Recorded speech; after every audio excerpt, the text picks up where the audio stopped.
a gente pode considerar começar a introdução da dieta renal para esse paciente no estágio 2, pensando que ele tem menos sinais clínicos da doença renal e com isso ele provavelmente vai ter uma aceitação melhor dessa dieta do que nos estágios mais avançados, que já é mandatório recomendar a dieta renal independentemente do fósforo sérico e se o animal tem apresentado proteinúria ou não. Por conta dessa desmineralização dos ossos, né, que acontece principalmente na mandíbula, na coluna dos animais, esses ossos acabam ficando fracos, né, porque são esses minerais que garantem a dureza desses ossos. E aí eles podem ficar realmente com essa mandíbula de borracha. É muito importante que a gente observe esse paciente, acompanhe ele por um tempo. Não adianta só a gente recomendar uma certa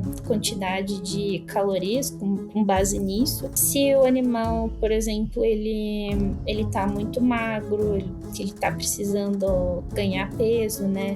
Ou então, se depois de algum certo tempo ele começar a perder peso ou perder massa muscular.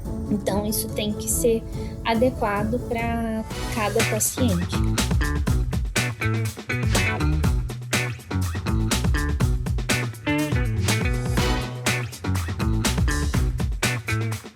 Analisando os dados do canal, percebemos que cerca de 86% de vocês que assistem aos nossos episódios com frequência ainda não estão inscritos. A sua inscrição é muito importante. Ela ajuda o canal a crescer e permite que a gente continue produzindo episódios cada vez mais relevantes e interessantes para você. Então, se você gosta do nosso conteúdo, inscreva-se agora no canal. Isso faz uma grande diferença para o nosso trabalho. Muito obrigado pelo apoio e um ótimo episódio. Oi, pessoal, bem-vindos a mais um episódio do Pet Food Podcast. E hoje a gente tem uma convidada ilustre, a Ariel de Castro. A Ariel, ela é médica veterinária. Durante a sua graduação, ela fez um intercâmbio para a Escola Nacional Veterinária de Nantes, que é na França. Também fez residência em nutrição e nutrição clínica de cães e gatos na Unesp, em Jaboticabal. Também depois ela concluiu seu mestrado, onde ela trabalhou com cães com doença renal crônica e hoje ela faz o doutorado na mesma instituição. E Ariel, foi um prazer que você aceitou o nosso convite e está aqui hoje para conversar com a gente sobre a sua especialidade, né? Que a gente vai conversar hoje, pessoal, sobre doença renal crônica em cães e gatos. Eu que agradeço pelo convite, fiquei muito contente em participar do podcast, ainda mais falando de um assunto que eu gosto bastante, que é a doença renal. O Pet Food Podcast só é possível através de empresas inovadoras e que apoiam a educação continuada na nutrição de pets. Bionatural Sensitive, alimento para peles sensíveis com superproteína de insetos. Biorigem, sua parceira estratégica em ingredientes naturais derivados de levedura para palatabilidade. Grupo BR Render. Fazemos juntos o produto para atender você, cliente. Alga Prime DHA da Corbion. O primeiro ômega 3 à base de microalgas produzido no Brasil. Agora, adicioná-lo à alimentação pet está mais fácil do que nunca. Bionatural Prime. Nutrição que vem da natureza. E assim, tá cada vez mais, né? A gente vê que a população de cães e gatos tem aumentado a sua longevidade, né? Tem cada vez ficado com mais anos de idade e a doença aparece, né? Então, sim, explica pra gente o que é essa doença renal crônica, como que ela acontece em cães e gatos, né? O que ocorre, o que muda para esses animais. Uhum. A doença renal, ela é considerada qualquer alteração na estrutura ou na funcionalidade do rim, né? Em um ou até mesmo nos 2 rins do animal, que persiste por mais de 3 meses. Quando chega nesse ponto, a gente considera ela como uma doença crônica, não mais aguda, né? E ela é, infelizmente, uma doença que ela é progressiva, então, com o passar do tempo, ela só vai piorando e, infelizmente, ela não tem cura, né? Então, em algum momento, ela pode acabar levando o animal a óbito, infelizmente, né? E quando ela ocorre, todas as funções do rim ficam comprometidas, né? Tanto a parte de filtração, então o rim passa a não conseguir mais reabsorver substâncias que são importantes para o organismo, né? Então acaba que o animal perde muita água pela urina, perde eletrólitos, bicarbonatos e até mesmo proteína. E a função de excreção dele também fica comprometida. E aí o animal ele passa a acumular aquelas substâncias que são indesejáveis. Então, toxinas são acumuladas e elas principalmente geram os sinais clínicos que são comuns na doença renal crônica de uremia, e também o acúmulo de fósforo. E o fósforo ele é um mineral que que o acúmulo dele pode piorar a doença renal. E esse é justamente um dos pontos principais do manejo nutricional nessa doença. Não, e a gente vê, né, que diminui a taxa de filtração glomerular e é isso que vai progredindo cada vez mais.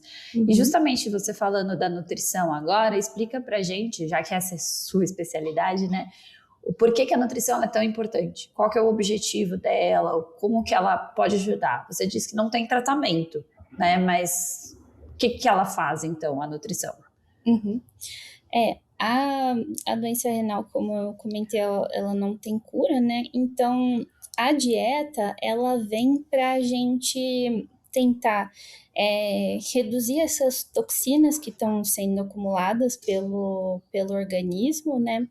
Controlar o fósforo sérico para tentar reduzir esse acúmulo que está ocorrendo.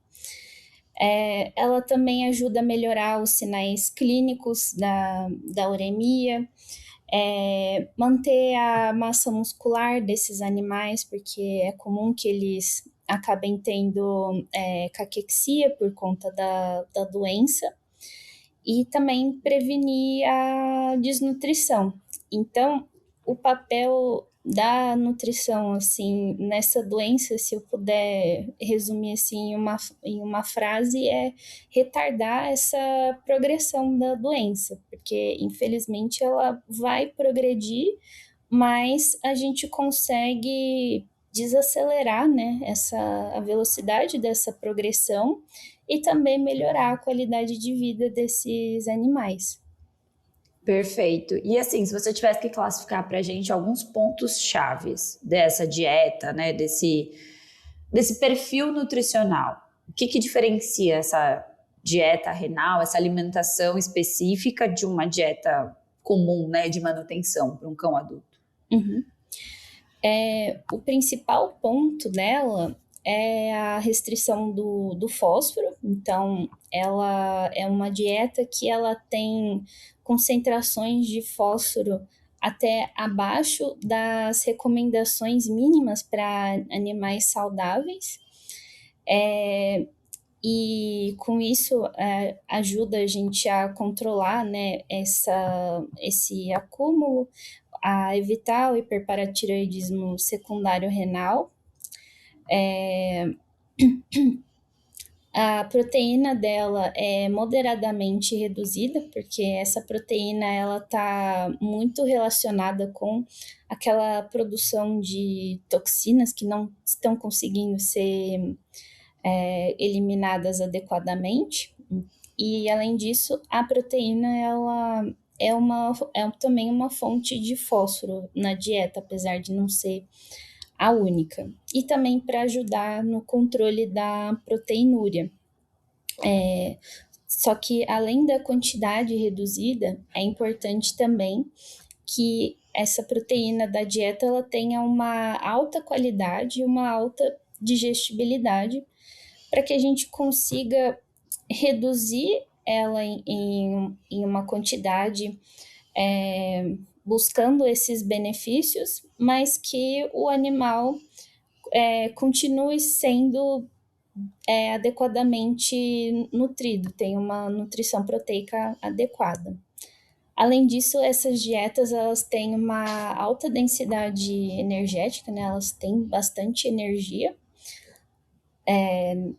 Tem muitas que têm acima de 4 quilocalorias por grama, até, são bem calóricas, porque a quantidade que o animal ingere de alimento, ela depende muito, ela tem uma relação muito estreita com a energia da dieta. Então, quanto mais calórica, menor a quantidade que esse animal precisa ingerir, né? E isso é interessante para os animais com doença renal, porque muitos deles já apresentam alguma hiporexia ou até mesmo anorexia, apetite seletivo. Então, a maior energia aumenta a chance dele conseguir ingerir todas as calorias que ele precisa, né? E além disso, ele ingerindo um menor volume, ocorre uma menor distensão gástrica, e isso reduz a náusea e o vômito. E também, se a gente garante a ingestão energética, isso evita também o catabolismo da proteína muscular dele, o que ajuda a evitar a caquexia. Vá direto à fonte natural para aproveitar todos os benefícios do ômega 3 com o Alga Prime DHA. Produzido de forma sustentável através da fermentação de microalgas, o Alga Prime é melhor para o planeta, sem impacto nos oceanos e com baixa pegada de carbono.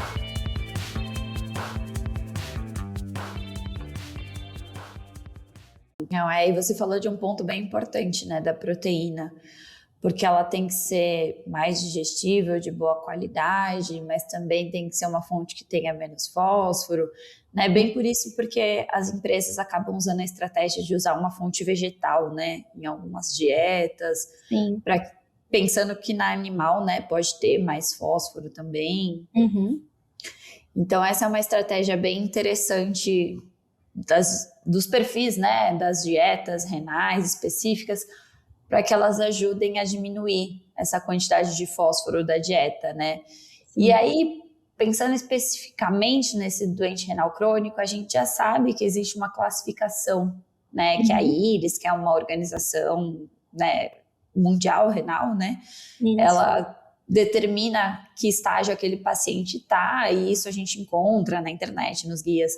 Mas quando que a gente vai entrar com a dieta? Tem um local, né, de acordo com essa classificação, tem um momento exato que a gente vai entrar e vai determinar, não, aqui é um protocolo, como é que isso funciona? Uhum. Segundo as recomendações de tratamento da IRIS, no estágio inicial, no estágio 1, a gente só vai recomendar essa dieta se esse paciente está apresentando uma proteinúria persistente, então ele tem apresentado proteinúria há mais de 2 semanas. No estágio 2, a gente continua recomendando se o animal tem proteinúria ou caso o fósforo sérico desse paciente ultrapassar 4,6 miligramas por decilitro, né?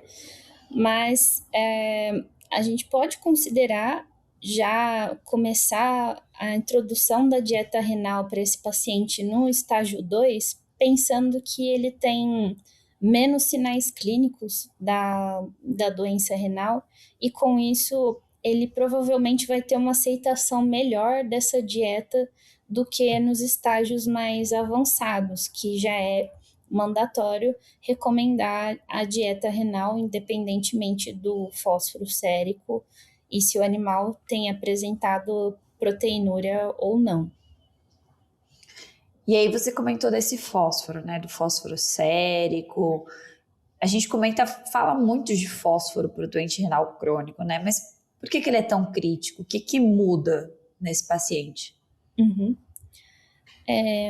Como eu comentei, esse fósforo ele não é adequadamente excretado, né, pelos rins e ele acaba sendo acumulado na corrente sanguínea do animal. E aí ele vai causar principalmente duas coisas. Primeiro, ele vai causar diretamente um estímulo nas glândulas paratireoides para secreção do paratormônio, mas também ele vai inibir a ativação da vitamina D pelos rins, que já está comprometida pelo rim estar doente. E aí, essa vitamina D, ela é importante no intestino para estimular a absorção do cálcio da dieta. Então, como ela está sendo menos ativada, menos cálcio da dieta está sendo absorvido no intestino, e isso reduz a concentração do cálcio ionizado no sangue do animal. E aí, junto com o fósforo reduzido, quer dizer, aumentado, esse cálcio vai estimular mais secreção do paratormônio. E aí, isso leva ao que a gente chama do hiperparatireoidismo secundário renal, que é esse excesso de paratormônio causado pela doença renal. E esse excesso de hormônio vai, nos ossos, estimular a liberação do cálcio e do fósforo, e esses minerais eles podem acabar sendo acumulados nos tecidos moles, causando uma mineralização, que pode acontecer inclusive nos rins, piorando ainda mais a progressão da doença. Aí você comentou do hiperparatireoidismo renal, né? Isso é quando a gente vê aqueles animais que ficam com aquela mandíbula de borracha, né? Isso. Que a gente comenta, fica aumentada, né? Não sei se o nosso ouvinte já chegou a ver isso, mas são alguns sinais bem característicos desses pacientes. Por conta dessa desmineralização dos ossos, né? Que acontece principalmente na mandíbula, na coluna dos animais, esses ossos acabam ficando fracos, né? Porque são esses minerais que garantem a dureza desses ossos. E aí eles podem ficar realmente com essa mandíbula de borracha. Não, são sinais bem característicos, né? E se a dieta não resolver? Tem algo que a gente possa fazer? Assim, já tentou a dieta, mas o fósforo ainda não está diminuindo. Tem algo que possa ser adicionado? Pela IRIS, pelas recomendações, né? Para cada estágio da doença renal existe uma faixa de fósforo recomendada, né? Para garantir que a dieta está sendo eficaz sozinha, né? Então, em qualquer estágio, o mínimo é 2,7 miligramas por decilitro. No estágio 2, não pode ultrapassar daqueles 4,6. No estágio 3, esse limite já sobe um pouquinho para 5, e no 4 sobe para 6 miligramas por decilitro. Então, se a gente fez a indicação da dieta renal e com o acompanhamento a gente percebe que esse fósforo ele não está dentro dessa faixa depois de 2 semanas já consumindo essa dieta, existem os quelantes de fósforo que podem ser utilizados. Então, por exemplo, o mais usado é o hidróxido de alumínio, mas a gente tem outros também, como carbonato de alumínio, carbonato de cálcio, acetato de cálcio, e eles funcionam se ligando ali no intestino ao fósforo da dieta. E aí eles formam um composto que é eliminado pelas fezes, então o animal não absorve esse fósforo que o quelante se ligou. Então, menos fósforo está sendo absorvido ali pelo intestino. Mas como eles têm uma capacidade limitada, né? A capacidade é de acordo com a dose que você usa. Não adianta, por exemplo, a gente usar uma dieta que tenha um fósforo alto, como, por exemplo, uma dieta para manutenção de um animal adulto, porque vai chegar muito fósforo ali no intestino e esse quelante não vai conseguir se ligar assim a todo e o animal vai continuar absorvendo muito fósforo ali no intestino. Então, por isso que é importante, primeiro, tentar a dieta renal e, se a gente não conseguir controlar esse fósforo do animal, passar para os quelantes. Não, isso que você disse é essencial, porque a gente vê, às vezes, na rotina, né, acaba sendo encaminhado com uma dieta manutenção e o quelante, com a esperança, porque a gente sabe que uma dieta renal ela é um pouco mais custosa, né, é um pouco mais cara, e às vezes o paciente não aceita também, assim, de primeira, numa primeira tentativa, então acaba se fazendo essa opção, mas falta esse entendimento, né, de que não é um milagre. Ele vai auxiliar nessa redução desde que seja pouco já, né? Então, numa quantidade normal de fósforo não vai ser tão eficiente. Sim, e inclusive, se a gente for parar para pensar nisso, que a capacidade dele é de acordo com a dose que o animal está recebendo, algumas pessoas podem pensar, mas então é só eu aumentar a dose do quelante, mas na verdade existe um perigo em fazer isso, porque o animal pode, por exemplo, desenvolver uma intoxicação pelo excesso de alumínio, e aí ele vai se acumular principalmente no sistema nervoso central, vai causar vários sintomas nesse animal que já estava com um problema bem grande inicialmente, que é a doença renal crônica. Então, é algo que a gente não quer. Sim, com certeza. E outra questão que você comentou sobre o manejo, né, de ser fornecido junto com a alimentação, acho que isso é um ponto que a gente precisa frisar bastante, de que quando você faz a dose, né, ela é a dose diária. E aí, se o animal vai comer em 2 refeições, a gente pega aquele volume e divide, né, pelo número de refeições do dia. Isso. Porque o fósforo, esse quelante, né, ele tem que ser feito junto com a alimentação. Sim. Porque ele vai pegar aquele fósforo daquela refeição, né, vai se ligar aquele fósforo daquela refeição para aquele fósforo não ser absorvido. Isso, exatamente. A gente tem que fazer a cada refeição, né? E aí a gente, então, pega a dose do dia e divide pelo número. Isso, a gente fraciona pelo número de refeições. Então, acho que isso é uma informação muito importante para todos os veterinários que estão nos ouvindo, para saber prescrever direitinho. Né? Porque esse fósforo, esse quelante, ele tem que ter um objetivo, né? Então, fazer o manejo certinho é o ideal. Sim. E aí, agora a gente voltando, então, para a questão da proteína, para a gente entender melhor esse metabolismo. Você acha que ela é uma vilã? Porque, assim, a gente tem várias polêmicas, né? Alguns mitos, algumas verdades. Então, qual que é a sua visão sobre a proteína para o paciente, né? Nesse manejo do paciente doente renal crônico? Acho que existe um equívoco bem comum, né, entre os veterinários, achar que a proteína ela é realmente o maior vilão ali na doença renal, quando a gente já sabe hoje em dia que, na verdade, esse vilão maior é o fósforo, né?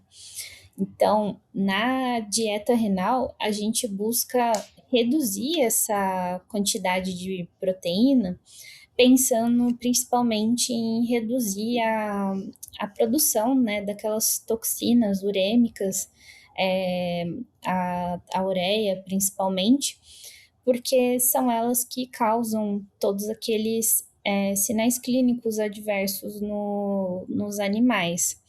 Só que existe ainda pouco consenso sobre qual seria a quantidade ideal de proteína na dieta desses animais? Porque a gente precisa que essas toxinas sejam reduzidas para melhorar a qualidade de vida do animal, mas a restrição proteica ela também não é algo desejável, porque ela pode ser prejudicial para o animal. Ele pode desenvolver ali uma desnutrição proteica, perder massa muscular, e isso aumenta tanto a morbidade quanto a mortalidade na doença renal crônica. E por que os gatos, então, eles são mais sensíveis com essa restrição da proteína? A gente vê isso, né? Então, assim, é feito uma diminuição, mas não tanto.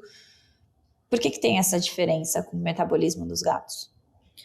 Os gatos, eles são bem diferentes dos cães, porque eles usam a proteína como a principal fonte de energia para eles, devido a uma intensa gliconeogênese hepática. Então, as necessidades de aminoácidos deles são cerca de 2 vezes maiores que a dos cães, e com isso, se eles passam por uma restrição proteica muito severa, eles podem ter uma rápida perda de massa muscular, porque o organismo precisa suprir essa necessidade de aminoácidos para a produção de energia, pegando os aminoácidos das proteínas musculares deles.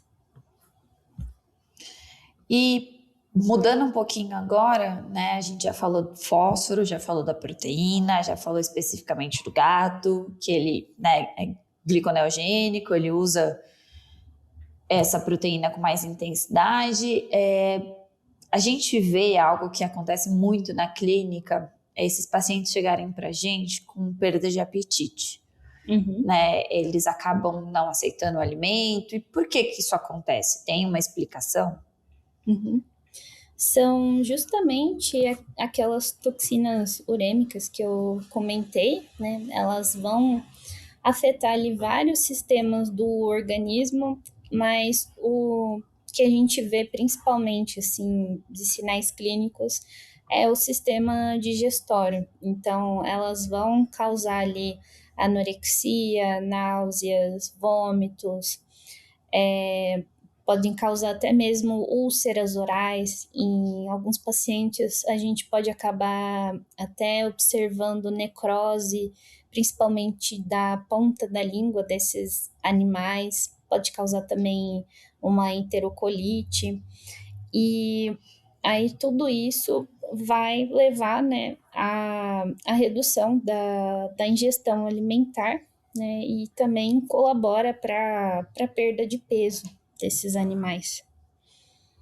E qual é a nossa função? O que a gente tem que fazer quando isso acontece? Qual é o nosso manejo? Como que a gente pode interferir?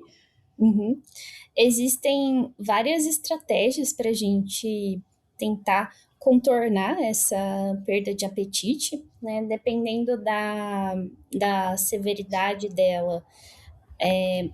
Podemos tentar alguns medicamentos estimulantes de apetite, os orexígenos. Existem já estudos com gatos que mostram que a mirtazapina, por exemplo, ela precisa de uma redução da frequência de administração para esses animais por conta da eliminação dela ser feita principalmente pela via renal. Então, ao invés de dar a dose, que é normalmente 2 miligramas por gato por dia, a gente passa para cada 48 horas, né?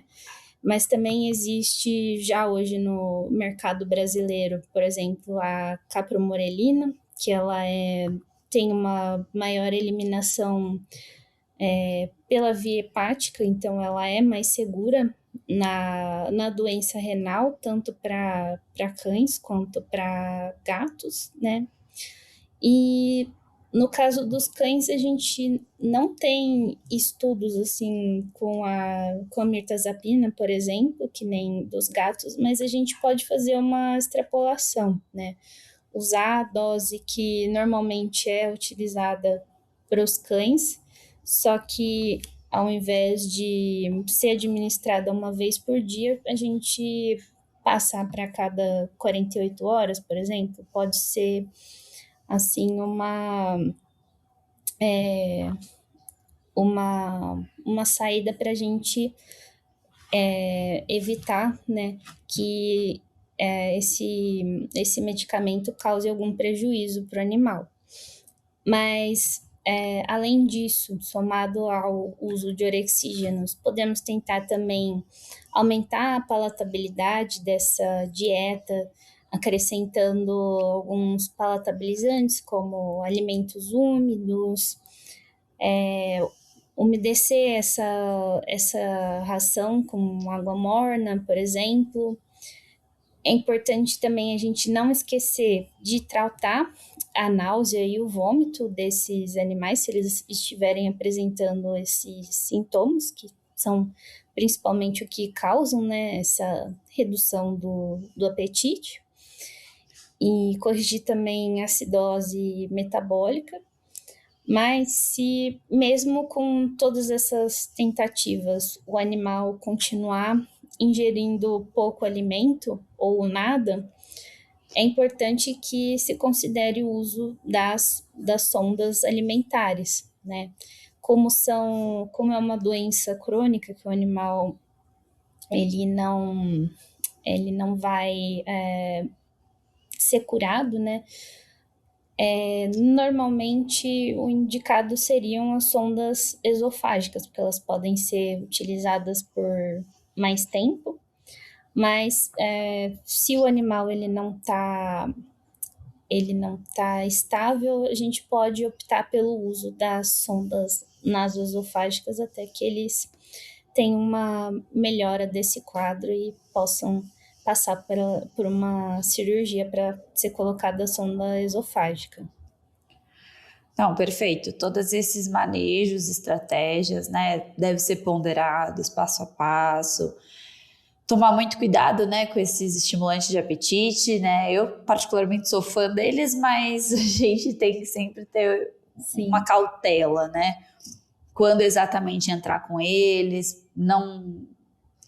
O animal ele tem que estar mais ou menos estável, né? A gente não pode ficar achando que o estimulante de apetite ele é um sonho ideal de que toda vez ele vai funcionar em todos os casos, né?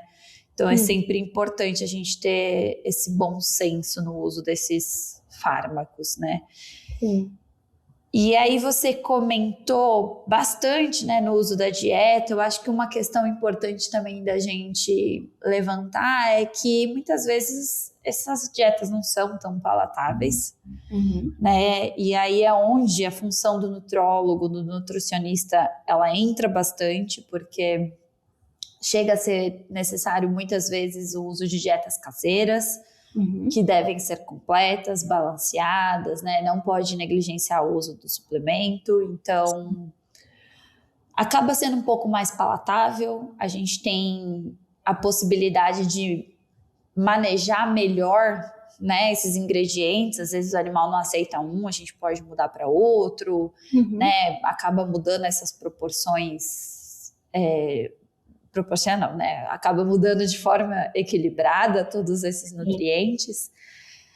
Mas uma questão importante e que eu acho que a gente deve ressaltar é se esse paciente chega pra gente numa clínica, né? Ele tá sem comer, tá desidratado, apresenta vômito e ainda não tem esse diagnóstico muito bem fechado, né, do doente renal crônico.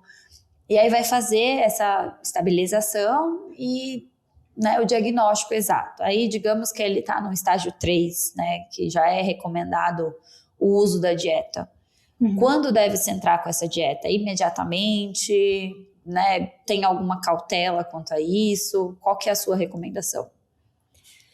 Quando o paciente ele não está estável, assim, tá apresentando diversos sinais clínicos, não é recomendado que a gente utilize a dieta renal para alimentar ele, porque muitas vezes eles podem acabar desenvolvendo aquilo que a gente chama de aversão alimentar.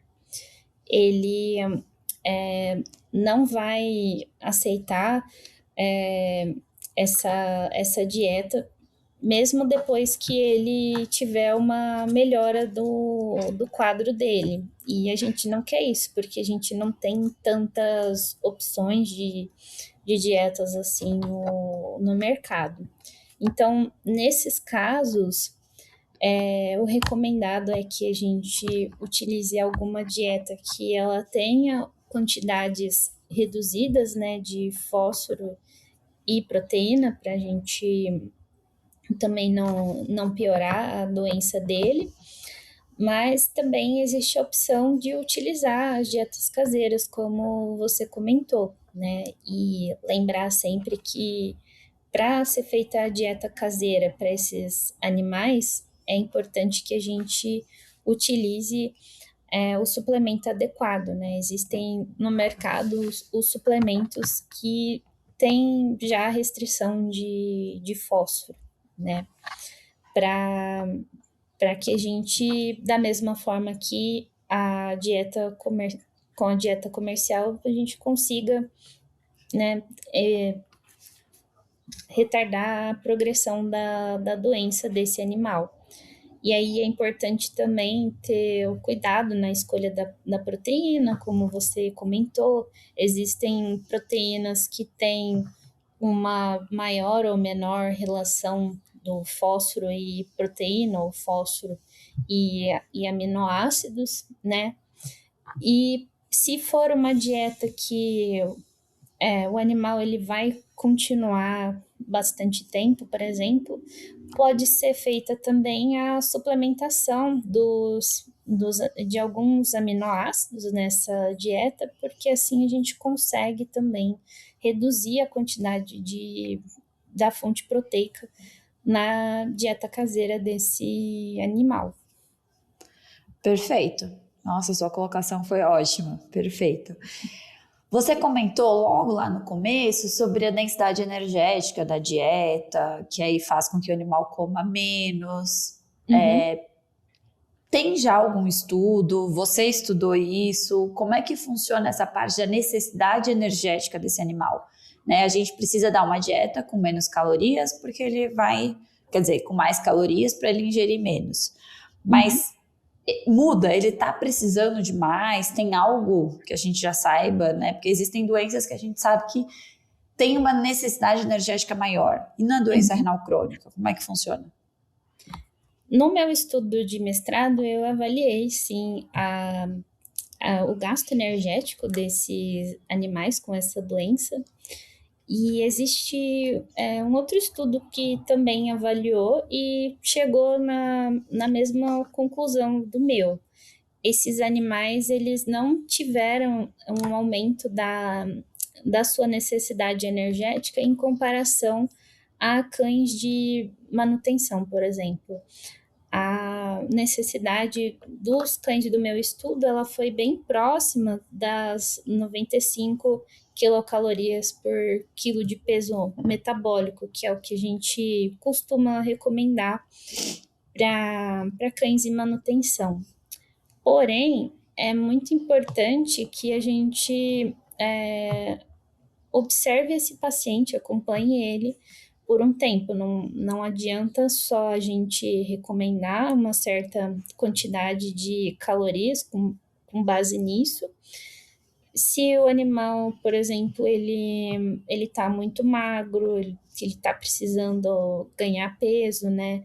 Ou então, se depois de algum certo tempo ele começar a perder peso ou perder massa muscular. Então, isso tem que ser adequado para cada paciente.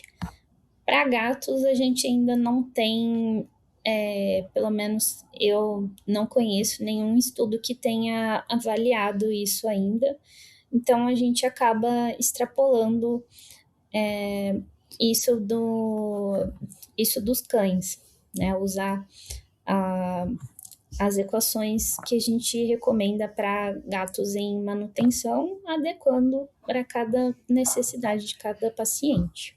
Não, perfeito. Isso é uma informação bem relevante e atual, né? Que a gente mantém a mesma quantidade de necessidade energética. E algo que a gente negligencia bastante, né? Eu falo de forma geral, porque às vezes a gente esquece mesmo, é a água. Você vê que tem alguma diferença, né? A gente sabe que tem a filtração renal, precisa fornecer alguma coisa a mais, tem algum papel essencial a hidratação desses animais? Com certeza, a hidratação ela é fundamental assim para os animais com doença renal, né? Porque como os rins eles têm uma capacidade reduzida de concentrar urina, né? Ele acaba eliminando mais água do que deveria, e isso pode resultar na desidratação desses animais. Eles podem acabar tendo uma polidipsia compensatória, né? E a gente manter a hidratação adequada desses animais, ela vai melhorar ali a perfusão renal, ela vai também favorecer a excreção de metabólitos, ajuda a melhorar o bem-estar desse paciente. Então, é muito recomendado que a gente busque estratégias para estimular, né, a ingestão de água desses animais, se ela não está sendo adequada, né? Então, por exemplo, como estratégias, a gente pode utilizar as dietas úmidas, principalmente para gatos, porque elas contêm uma maior quantidade de água, né? E outras estratégias que a gente pode utilizar são aumentar os bebedouros da casa, manter a água sempre limpa e fresca. Em dias muito quentes, pode ser colocado um pouco de gelo nessa água para mantê-la resfriada. Podemos também colocar algum palatabilizante nessa água, que nem a gente faz com a dieta. Então, por exemplo, dissolver aqueles caldos de carne que a gente usa para temperar comida em bastante água e oferecer para esse animal, ou então mesmo oferecer a água do cozimento de carne ou frango, desde que sem tempero, né? E nesse ponto, a sonda pode ajudar muito, porque a sonda alimentar ela não serve apenas para a gente fornecer alimento para esse animal, mas também fornecer água. E já existem estudos, relatos de caso mostrando que com o uso da sonda se reduz a necessidade de fazer fluidoterapia nesses animais, né? Muitos deles acabam tendo que receber fluidoterapia subcutânea em casa praticamente todos os dias ou com uma certa frequência. Então, isso ajuda bastante eles. E é perfeito toda a sua colocação. E agora, para a gente se encaminhar para o final, né? A gente conversou bastante sobre a proteína, sobre o fósforo, sobre a água, né? A gente não vai negligenciar a necessidade hídrica desse paciente, a energia da dieta, né? A necessidade energética. E tem algum outro nutriente que possa ser acrescentado como forma de nutracêutico, que pode melhorar, né? Trazer algum benefício para esse paciente? Uhum. De nutracêuticos, o que a gente tem mais estudos atualmente é o ômega 3, né? Ele, inclusive, ele é bastante suplementado nas dietas comerciais para cães e gatos com doença renal crônica, né? E muitas vezes até em doses que não é necessário que seja feita a suplementação via cápsula, por exemplo. Então, sempre é importante a gente verificar o quanto que está sendo ingerido ali pela dieta. Mas ele é bastante recomendado, principalmente por conta do seu efeito anti-inflamatório, que é bem conhecido. E existem já estudos que mostram que ele ajuda a reduzir, por exemplo, a proteinúria desses animais e também ele ajuda também a melhorar a taxa de filtração glomerular. Então, ele tem um certo potencial para reduzir essa progressão da doença. Também pode ser recomendado o uso de vitaminas do complexo B, que também são bem suplementadas pela dieta, porque acaba que o animal com essa doença ele tem perdas urinárias também do complexo B. E em alguns casos pode ser necessário a suplementação com potássio, porque principalmente em gatos é comum que eles desenvolvam uma hipocalemia por conta da doença renal, o que causa neles uma fraqueza muscular. Então, esse é um nutriente que precisa também ser suplementado na dieta, e a calemia desses animais tem que estar sempre sendo acompanhada, pensando nisso. Não, perfeito. Todos os encaixes perfeitos. Para sua mensagem final, né? O que você diz para os nossos colegas, para quem está nos ouvindo, responsável pelos animais? Eu acho que, né, todas essas estratégias são importantes, mas se você pudesse juntar, né, e passar uma mensagem, o que seria importante para esse paciente doente renal crônico? Bom, a principal estratégia nutricional para animais com essa doença, então, é o controle do fósforo, né? Mas é importante também que seja oferecida uma proteína moderada, pensando nos sinais clínicos, mas de uma alta qualidade, e garantir a ingestão de calorias adequada, porque assim a gente consegue não só, né, retardar a progressão da doença, como eu comentei bastante, mas aumentar a qualidade de vida desses animais e a sobrevida também. Não, perfeito. Eu acho que é isso, né, pessoal? A gente não tem como tratar, mas a gente pode evitar essa progressão tão rápida, e essa é a nossa função como veterinários, como nutrólogos, e na dúvida encaminhem para um nutricionista, que ele vai conseguir fazer uma dieta completa, balanceada, ele vai repor os eletrólitos que faltam, ele vai cuidar desses minerais, né, vai saber as melhores fontes. E é isso. Obrigada, Ariel. Obrigada pela sua participação, pelo seu grande conhecimento, por ter aceitado o nosso convite. E eu espero que vocês tenham gostado do episódio. E, né, mais uma vez, obrigada. Mais uma vez, eu que agradeço. Obrigada, Esté. Obrigada, pessoal do podcast, pelo convite. Obrigada, pessoal. Nos vemos no próximo episódio.